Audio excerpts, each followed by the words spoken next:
Alright, this is lesson 2.9 of our Pre-Calc 11 class. Unit 2 is called Polynomials. Lesson 9 is called Standard Form. What we're going to talk about is what does standard form of a quadratic equation look like, and what characteristics of the parabola can we find from standard form. So again, a quadratic in standard form is y equals ax squared plus bx plus c. When we were solving quadratic equations, we were setting equations equal to 0. Those equations just had x as the only letter.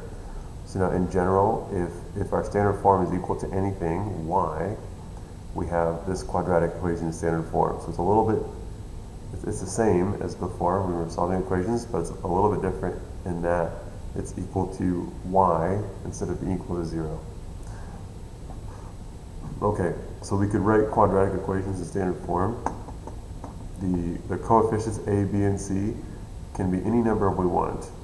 It could be an integer, it could be irrational like pi or square root of 2, it could be rational like 2 over 3, doesn't matter. Still a polynomial, still a quadratic in standard form. Okay, so if we have this thing in standard form, the coefficient on x squared is a. That a number tells us a lot about the parabola. For example, if a is greater than 0, it's going to be a parabola that opens up. If a is a negative number less than 0, it opens down. Let me show you that. Okay. We're going to hide some of these things for now. So here's y equals ax squared plus, zoom in here, y equals ax squared plus bx plus c. If I make a be some positive number, it's a parabola that opens up, but as soon as a becomes negative, boom, it opens down. When a equals 0, like that, it cancels out the x squared term altogether. We're left with bx plus c, which is a linear equation. It's like mx plus b, right? So if a is positive, it opens up. A is negative, it opens down.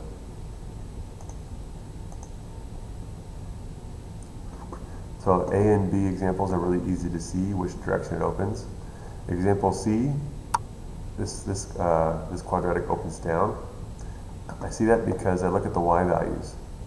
We go from 3 up to 6 up to 7, and then back down to 6, and then back down to 3. The tallest value we get is 7. So this must be the vertex. And from 7, we go left or right, we go down to 6, down to 3. So this opens down.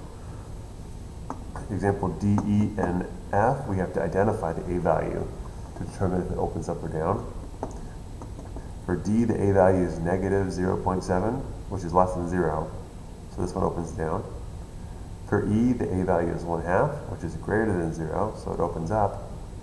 And for F, the A value is negative 1, which is less than 0, so it opens down. So the A value, because the opens up or opens down pretty much tells us if it has a minimum or a maximum, the A value also tells us the minimum or maximum. Any of those examples that open down are going to have a max. And all the examples, or any of the examples that have a opens up, has a minimum. So B and E have a minimum. A, C, D, F all have a maximum. As in, they have a minimum or a maximum y value they can achieve.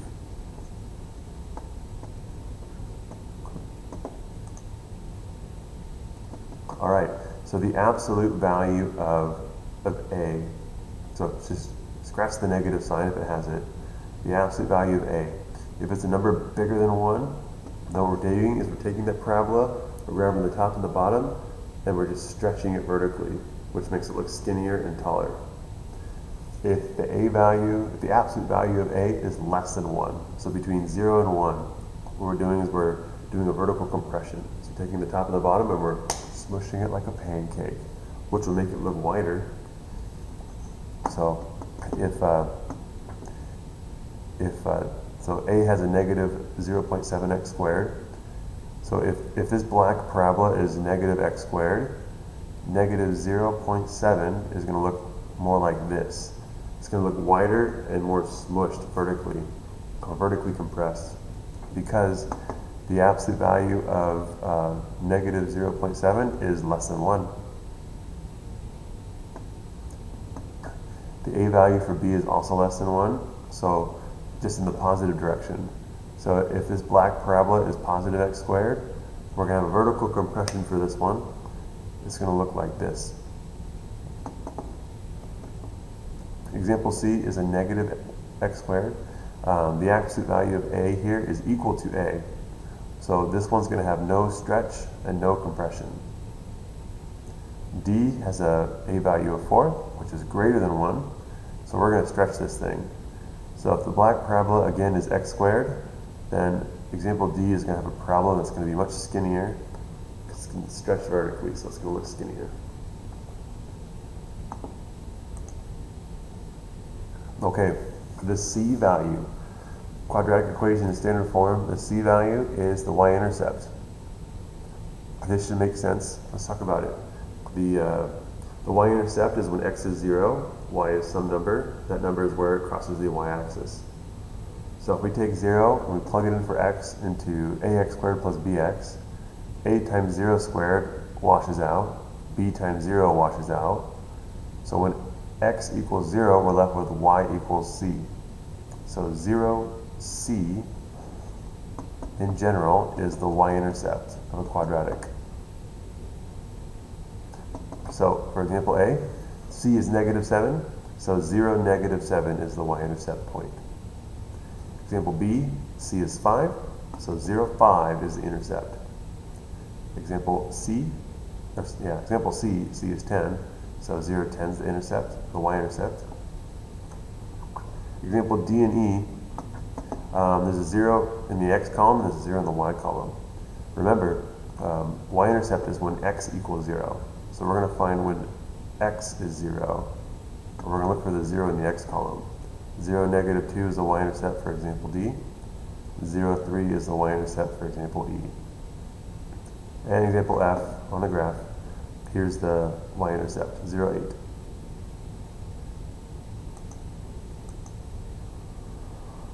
Alright, can you write these equations in standard form? Basically, box method and then multiply everything through by negative 2. This one is multiply or distribute an x. Example C is box method and distribute a 1/2 or 1.5, 0.5. And then we can identify A, B, and C accordingly. Take a moment, pause the video, make sure these examples make sense to you. A few more examples. Follow your order of operations. Parentheses and exponents, we'll take care of those first. We got some box methods going on for each of these. Step 2, after that, we're going to have a negative 6, a 1/3, and a 5 that we're going to distribute in. Boom, boom, boom. And then we have a +1 and then a -6 that we're going to collect like terms on for the final answers. So again, take a moment, make sure these make sense to you.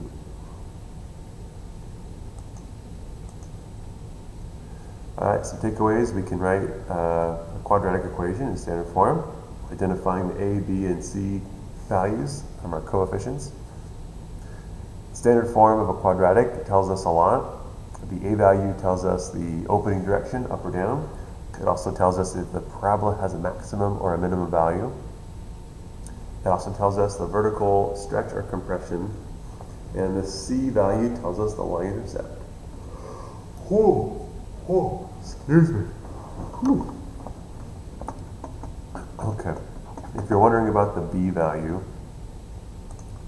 quick exploration real quick. Remember that quadratic formula? Take the first bit of it, everything before the plus minus. What do you notice about where it touches as c changes? Looks like the axis of symmetry. As b changes, still the axis of symmetry. As a changes, still looks like it's the axis of symmetry.